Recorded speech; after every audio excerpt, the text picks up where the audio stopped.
I painted the GAMERVERSE Juggernaut last week, and immediately I knew it was going to be a struggle. Not only did I start with the wrong skin tone, I also noticed a horrendous paint rub happening on the arms. I had to sand the arms down with a Dremel, otherwise I would end up with an imposable statue. This is what my painted Juggernaut looks like last week, and overwhelmingly all of you said the same thing. You all said the skin tone was too pale. I didn't want to admit to it last week, because the arms were even paler to begin with.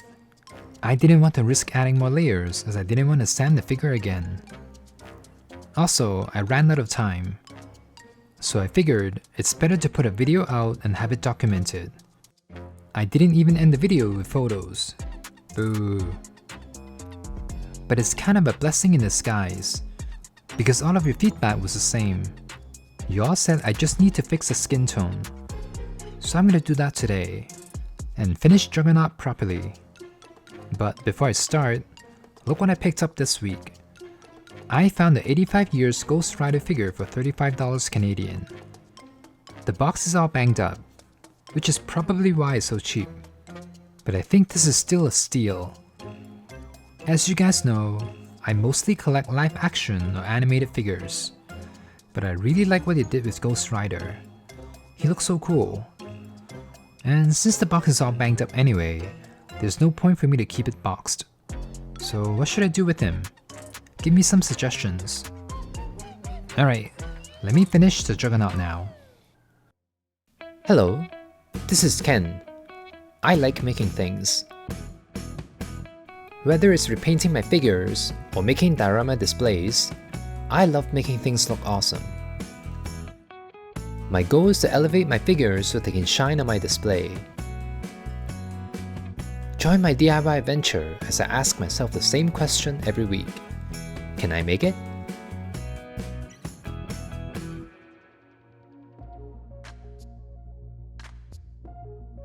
I initially painted Juggernaut's arm with a warm white, and then added thin coats of the warm beige over them. In my opinion, the warm beige color is not that far off, but the issue was that I only added thin washes of it over the arms, as I didn't want to add thickness to them. That is why the arms were still pretty pale. So this time, I'm gonna mix myself an even more saturated version of this warm beige color. I'm gonna deepen the tone with the tan color, make it more saturated with a bit of yellow, and a little bit of orange to make it look more natural. I could do thicker coats to get to the shade I'm going for quickly, but that will add to the thickness of the arms, and there's a likely chance where I'll mess up the other colors as well. That is why I'm adding this richer color in thin watered down coats instead. It's gonna take a few coats, but this way I can just let it stain the pale skin tone and not worry too much about messing up the other colors.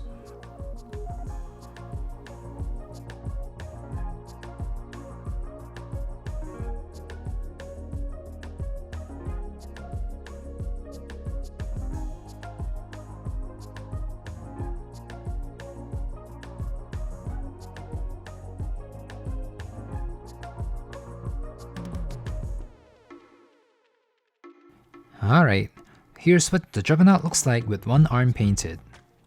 It's subtle, but there's this flesh tone glow to it now. He looks pretty good. So let me add this color to his face and the other arm as well.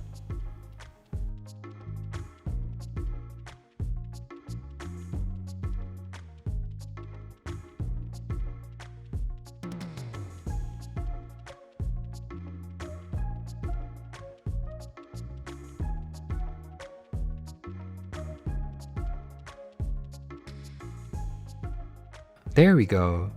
That looks better. He does not look pale anymore. I could stop here, but there's another thing I want to try to fix. It's the helmet. Something about it just doesn't look natural. I think it's because the brown I used is a touch too dark and not vibrant enough.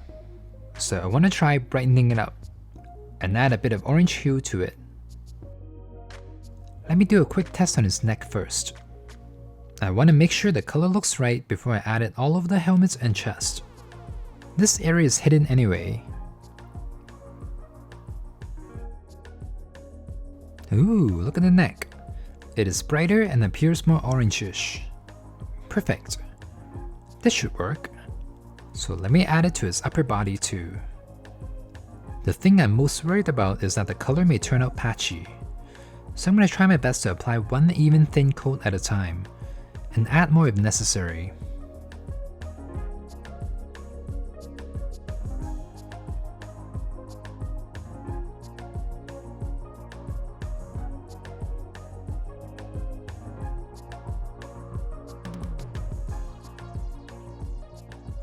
Alright, the paint has dried. Let me put the head back on and see how it looks. Ooh, okay. I know it kinda looks the same on video, but I feel like the brown and the orange highlight color complement each other better now. But it's still hard to tell unless I do the before and after. So... are you ready? Here's what the Juggernaut looks like now compared to last week. Oh wow, there's definitely a difference between the two. The colors of Juggernaut look correct now. Oh man, those arms from last week, they were not good. But how does this Juggernaut compare to the original?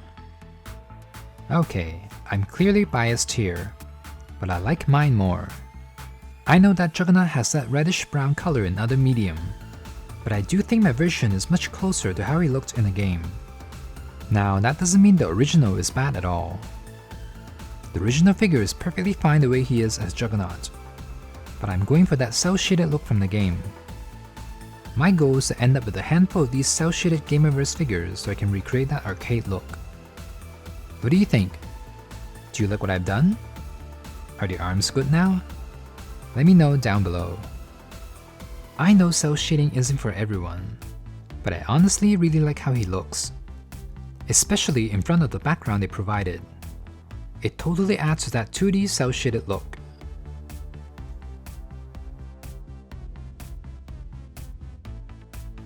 Now let me try and recreate some of his poses from the game.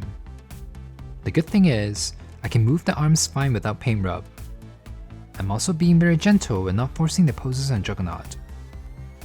The main issue for me is that this figure isn't the most pose friendly. He's quite top heavy, so there isn't much I can do with his legs without him toppling over. It also doesn't help that the ab joint is very springy. It does not like being turned to the sides at all. It keeps bouncing back. Even though I can do only really basic looking poses, I still quite enjoy the Juggernaut. I'm just glad he's not another fail. I don't usually go back and touch up or rework a figure. It's only happened a few times. I did that with the Infinity War Captain America and Sue Storm, as I wasn't satisfied with the hair and faces. I do think both of them look better after the touch-up. Under normal circumstances, going back and retouching something would feel very stressful, because the chance of ruining something that's already pretty good is fairly high. But I actually feel more relaxed this way. I think it's because I already put out the initial videos. The process was already documented and out there. It's like hitting a checkpoint and saving in a video game. I can now continue without worrying about messing up my previous progress, even though I can't really reload my previous save in real life. But that's how I feel. I'm less anxious about ruining the figure, and I'm open to experimenting more. Does that make sense, or am I weird?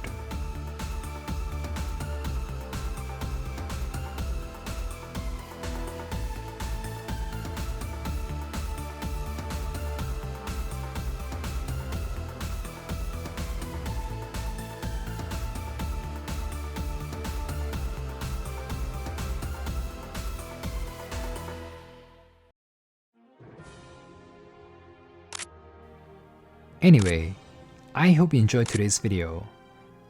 Give it a like and hype and subscribe to see me work on the rest of the Gamerverse figures. I've actually already started working on the next one, but I want to make sure I'm giving every figure the time they deserve. That is why I'm not cramming the next one here. As of right now, I still can't tell if the next one's going well or not. So we'll see. And until then, stay inspired and I'll see you soon. I can make it, so can you.